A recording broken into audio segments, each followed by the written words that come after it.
Hello everyone, welcome back to our channel How to Tutorials. Today in this video, I am going to guide you on how to repost someone's story on Instagram. Also, if you are new to our channel, make sure you hit the subscribe button and click the bell icon so you get notified each time we upload the video. So there are two parts of reposting Instagram story. One when you are tagged in, another when you are not tagged in. First, open the Instagram app and make sure that you are logged in to your account. If you are tagged in by the person, simply view on message at top right corner and open the chat.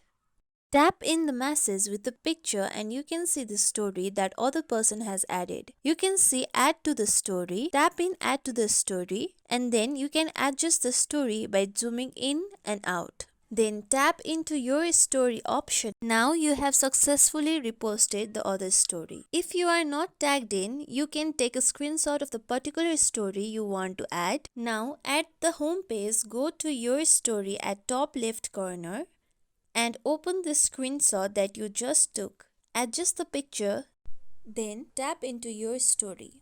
This is the process of how to repost someone's story on Instagram. If you found this tutorial helpful, make sure you like, share and subscribe to our channel for more tutorials like this. Thank you.